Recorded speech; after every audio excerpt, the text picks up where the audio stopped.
സർക്കാർ ഈ 18 വയസ്സ് എന്നുള്ള പ്രായപരിധി ഒഴിവാക്കിക്കൊണ്ട് അവർക്ക് ആ സ്കൂളുകൾക്ക് അംഗീകാരം കൊടുക്കാനുള്ള ഒരു നടപടി സ്വീകരിക്കണമെന്ന് കൂടുതൽ പുനരധിവാസ കേന്ദ്രങ്ങൾ സംസ്ഥാനത്ത് സർക്കാരിൻ്റെ ഭാഗമായി ആരംഭിച്ച് അവർക്ക് സംരക്ഷണം നൽകുന്ന ആശ്വാസകിരണം പദ്ധതി 17 മാസം കുടിശ്ശികയായിരുന്നു. 7 മാസം കഴിഞ്ഞ ദിവസം കൊടുത്തതിനുള്ള നന്ദി അറിയിക്കുകയാണ്. ബാക്കി 10 മാസം കൂടി അടിയന്തരമായി കൊടുക്കുന്നതിനുള്ള ഒരു നടപടി സർക്കാർ സ്വീകരിക്കണം.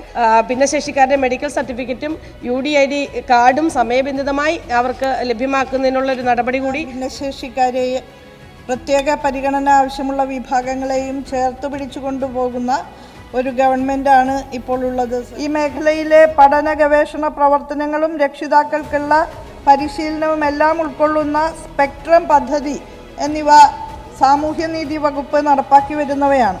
ഈ സർക്കാർ അധികാരത്തിൽ വന്ന ശേഷം ഉൾച്ചേർക്കൽ വിദ്യാഭ്യാസം എന്ന നയത്തിൽ ഊന്നി ആരംഭിച്ച പദ്ധതികളിൽ ഒന്നാണ് മോഡൽ ഇൻക്ലൂസീവ് സ്കൂൾ പദ്ധതി. കുടുംബശ്രീയുടെ നേതൃത്വത്തിലാണ് തദ്ദേശ സ്ഥാപനങ്ങൾ മുഖേന ബൗദ്ധിക ഭിന്നശേഷി നേരിടുന്ന കുട്ടികൾക്കായിട്ട് ബഡ് സ്കൂളുകളും ബഡ്സ് റീഹാബിലിറ്റേഷൻ സെൻ്ററുകളും പ്രവർത്തിച്ചു വരുന്നത്.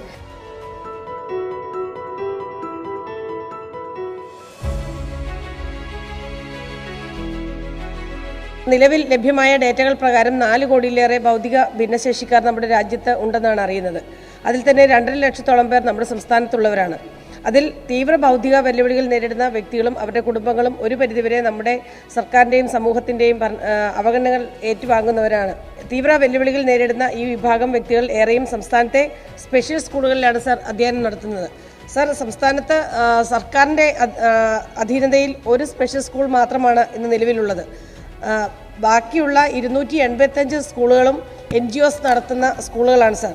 സംസ്ഥാനത്തെ ബഡ് സ്കൂളുകളിൽ ഒരു കുട്ടി ഉണ്ടെങ്കിൽ ആ സ്കൂളുകൾക്ക് അംഗീകാരം കൊടുക്കുന്നുണ്ട് സാർ.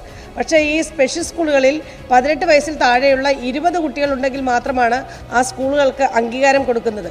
സാർ, ഈ ഇത്തരത്തിൽ അംഗീകാരമില്ലാത്ത സ്കൂളുകൾക്ക് സംസ്ഥാന സർക്കാരിൻ്റെ ഒരു തരത്തിലുമുള്ള ആനുകൂല്യങ്ങൾ, സാമ്പത്തിക സഹായം ഉൾപ്പെടെയുള്ളവ ലഭ്യമാകാത്തതുകൊണ്ട് അവരുടെ മുന്നോട്ടുള്ള ആ സ്കൂളിൻ്റെ പോക്കിന് ഈ കുട്ടികൾക്ക് ആവശ്യമായ മെഡിസിന്, അവർക്ക് വേണ്ട ഫിസിയോതെറാപ്പി ഉൾപ്പെടെയുള്ള കാര്യങ്ങൾ ചെയ്യുന്നതിന്, അവർക്ക് ചെറിയ തൊഴിൽ പരിശീലനങ്ങൾ ചെയ്യുന്നതിനെല്ലാം തന്നെ അവർ ചാരിറ്റി ഉൾപ്പെടെയുള്ള സന്നദ്ധ സംഘടനകളുടെയോ അല്ലെങ്കിൽ അത്തരത്തിലുള്ള വ്യക്തികളുടെയോ സഹായങ്ങൾ മാത്രമാണ് സാർ അവർക്ക് നിലവിലുള്ളത്. അപ്പോൾ അതുകൊണ്ട് തന്നെ സർക്കാർ ഈ 18 വയസ്സ് എന്നുള്ള പ്രായപരിധി ഒഴിവാക്കിക്കൊണ്ട് അവർക്ക് ആ സ്കൂളുകൾക്ക് അംഗീകാരം കൊടുക്കാനുള്ള ഒരു നടപടി സ്വീകരിക്കണം. സാർ, 2 പുനരധിവാസ കേന്ദ്രങ്ങൾ മാത്രമാണ് സർക്കാരിൻ്റെ അണ്ടറിൽ നമുക്ക് സംസ്ഥാനത്തുള്ളത്. അതിതീവ്ര ഭൗതിക വെല്ലുവിളികൾ നേരിടുന്ന കുട്ടികൾക്ക് അവരുടെ കുടുംബാംഗങ്ങൾ, ഒരു മാതാവോ പിതാവോ ഒരാൾ പൂർണ്ണമായും ഇവരോടൊപ്പം നിൽക്കേണ്ട ഒരു സാഹചര്യം ഉള്ളതുകൊണ്ട് സാർ പുനരധിവാസ കേന്ദ്രങ്ങൾ ഏറ്റവും അത്യാവശ്യമാണ് സാർ. അപ്പോൾ ആ തരത്തിൽ കൂടുതൽ പുനരധിവാസ കേന്ദ്രങ്ങൾ സംസ്ഥാനത്ത് സർക്കാരിൻ്റെ ഭാഗമായി ആരംഭിച്ച് അവർക്ക് സംരക്ഷണം നൽകണമെന്നുകൂടി ഈ അവസരത്തിൽ പറയുവാൻ ആഗ്രഹിക്കുകയാണ്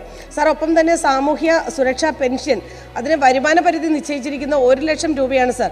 ഇത് സ്വന്തമായി വരുമാനമില്ലാത്ത ഈ വെല്ലുവിളികൾ നേരിടുന്ന വിഭാഗക്കാർ കൂടിയുള്ള ഒരു കുടുംബത്തിൽ 1 ലക്ഷം രൂപ പ്രായപരിധി നിശ്ചയിച്ചാൽ അവർക്ക് സാമൂഹ്യ സുരക്ഷാ പെൻഷൻ കിട്ടുന്നതിന് വളരെയേറെ പ്രയാസം നേരിടുന്ന ഒരു സാഹചര്യമുണ്ട് സാർ. ഏറ്റവും ചുരുങ്ങിയത് 5 ലക്ഷം രൂപയായെങ്കിലും അവരുടെ സാമൂഹ്യ ക്ഷേമ പെൻഷൻ ഉയർത്തുന്നതിനുള്ള നടപടി ബഹുമാനപ്പെട്ട സർക്കാർ സ്വീകരിക്കണമെന്ന് ആശ്വാസകിരണം പദ്ധതി 17 മാസം കുടിശ്ശികയായിരുന്നു. 7 മാസം കഴിഞ്ഞ ദിവസം കൊടുത്തതിനുള്ള നന്ദി അറിയിക്കുകയാണ്.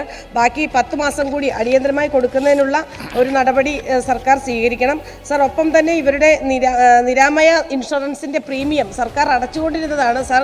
വളരെ കുറച്ച് പ്രീമിയം മാത്രമാണുള്ളത്.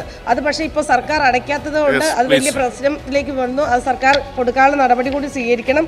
ഭിന്നശേഷിക്കാരുടെ മെഡിക്കൽ സർട്ടിഫിക്കറ്റും UDID കാർഡും സമയബന്ധിതമായി അവർക്ക് ലഭ്യമാക്കുന്നതിനുള്ള ഒരു നടപടി കൂടി ബഹുമാനപ്പെട്ട മന്ത്രിയുടെയും വകുപ്പിൻ്റെയും ഭാഗത്ത് നിന്ന് എടുത്തുകൊണ്ട് ഈ വിഭാഗത്തിൽപ്പെടുന്ന നമ്മുടെ സഹോദരങ്ങളെ സംരക്ഷിക്കുന്നതിനും അവരുടെ കുടുംബാംഗങ്ങളെ ചേർത്ത് പിടിക്കുന്നതിനുമായ നടപടി ബഹുമാനപ്പെട്ട സർക്കാരിൻ്റെ ഭാഗത്തു നിന്നുണ്ടാകണം. ബൗദ്ധിക വെല്ലുവിളികൾ നേരിടുന്ന ഭിന്നശേഷിക്കാരെ പ്രത്യേക പരിഗണന ആവശ്യമുള്ള വിഭാഗങ്ങളെയും ചേർത്ത് പിടിച്ചു കൊണ്ടുപോകുന്ന ഒരു ഗവൺമെൻറ്റാണ് ഇപ്പോൾ ഉള്ളത് സർ.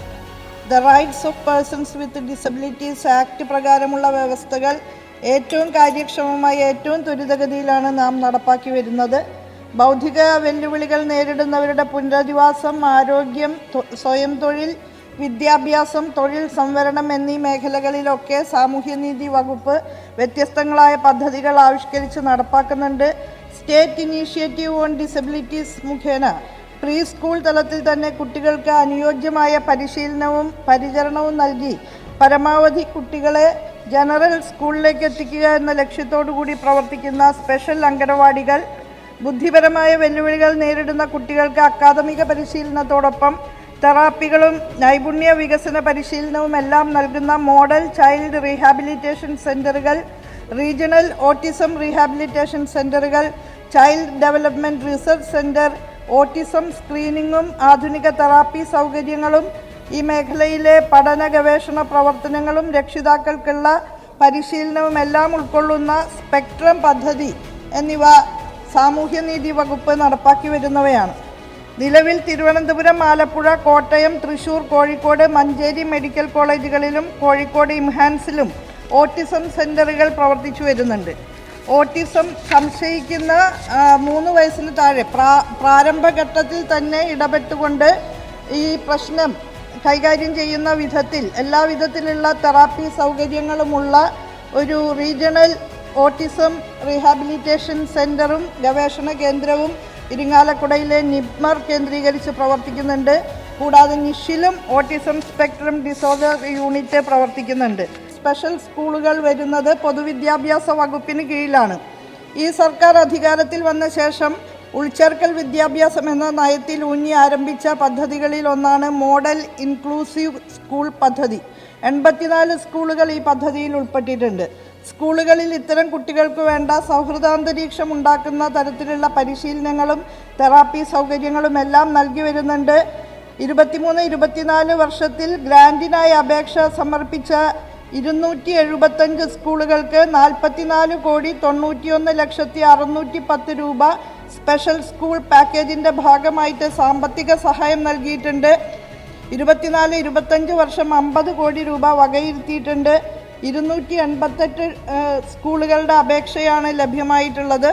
അതുപോലെ ഭിന്നശേഷി വിദ്യാർത്ഥികൾക്ക് സമഗ്ര ശിക്ഷ അഭിയാൻ്റെ ഭാഗമായിട്ട് ഗൃഹാധിഷ്ഠിത വിദ്യാഭ്യാസം, വെർച്വൽ ക്ലാസ് മുറികൾ, ചങ്ങാതിക്കൂട്ടം, സ്പെഷ്യൽ കെയർ സെൻ്ററുകൾ, പർച്ചേസ് ഡെവലപ്മെൻറ്റ് ഓഫ് ഇൻസ്പെക്ഷൻ ആവശ്യമായിട്ടുള്ള മെറ്റീരിയൽസ്, മെഡിക്കൽ ക്യാമ്പ്, സഹായ ഉപകരണങ്ങളുടെ വിതരണം, sports and exposure visit, therapy സൗകര്യങ്ങൾ, പഠന സാമഗ്രികൾ വികസിപ്പിക്കൽ, augmentation of autism centres, environment building programme തുടങ്ങി നിരവധിയായ ഘടകങ്ങൾ ഉൾച്ചേരുന്ന സമഗ്ര പദ്ധതി ഇതുമായി ബന്ധപ്പെട്ട് നടപ്പാക്കുന്നുണ്ട്.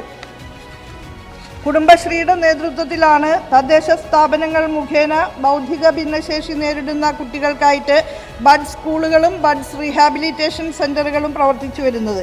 നിലവിൽ 378 ബഡ് സ്ഥാപനങ്ങൾ, 166 ബഡ് സ്കൂളുകളും 212 ബഡ്സ് റീഹാബിലിറ്റേഷൻ സെൻ്ററുകളും സംസ്ഥാനത്തുടനീളം പ്രവർത്തിക്കുന്നുണ്ട്. ബഡ് സ്ഥാപനങ്ങൾക്ക് വാഹനങ്ങൾ വാങ്ങുന്നതിന് 36 സ്കൂളുകൾക്ക് 15 ലക്ഷം രൂപ വീതം കുടുംബശ്രീ അനുവദിച്ച് നൽകിയിട്ടുണ്ട്. ബഡ് സ്ഥാപനങ്ങൾ ആരംഭിക്കുന്നതിന് 12.5 ലക്ഷം രൂപ വീതം 259 തദ്ദേശ സ്വയംഭരണ സ്ഥാപനങ്ങൾക്ക് അനുവദിച്ചിട്ടുണ്ട്. അവരുടെ ലൈവ്ലിഹുഡ് പാക്കേജ് പദ്ധതിയിൽ ഉൾപ്പെടുത്തി 230 സ്ഥാപനങ്ങളിൽ ഉപജീവന പ്രവർത്തനങ്ങൾ ആരംഭിക്കുന്നതിന് 4 കോടി രൂപ അനുവദിച്ച് നൽകിയിട്ടുണ്ട്. സ്പെഷ്യൽ സ്കൂൾ രജിസ്ട്രേഷനുമായി ബന്ധപ്പെട്ട് 18 വയസ്സിൽ താഴെയുള്ള 20 ഭിന്നശേഷിക്കാർ വേണമെന്ന നിബന്ധന, അത് സംബന്ധിച്ച് നിരവധി നിവേദനങ്ങൾ ലഭിച്ചിട്ടുണ്ട്. ആ പശ്ചാത്തലത്തിൽ അക്കാര്യം പുനഃപരിശോധിക്കാവുന്നതാണ്. ബൗദ്ധിക വെല്ലുവിളികൾ നേരിടുന്ന സ്ത്രീകളുടെ പുനരധിവാസത്തിനായിട്ട് തൃശ്ശൂരിൽ പ്രത്യാശാ ഭവനും കൊല്ലത്ത് പ്രിയാഹോമും പ്രവർത്തിച്ചു വരുന്നുണ്ട്. ഇപ്പോൾ ഭിന്നശേഷിക്കാരുടെ സമഗ്ര പുനരധിവാസം ലക്ഷ്യം ഇട്ടുകൊണ്ട് 3 കേന്ദ്രങ്ങളിലായിട്ട് സാമൂഹ്യനീതി വകുപ്പിന് കീഴിൽ അന്താരാഷ്ട്ര നിലവാരത്തിലുള്ള പുനരധിവാസ വില്ലേജുകൾ സ്ഥാപിക്കും എന്നുള്ള പ്രഖ്യാപനം നടപ്പാക്കുന്നതിൻ്റെ ഭാഗമായിട്ട് നടപടികൾ സ്വീകരിച്ചു വരികയാണ്.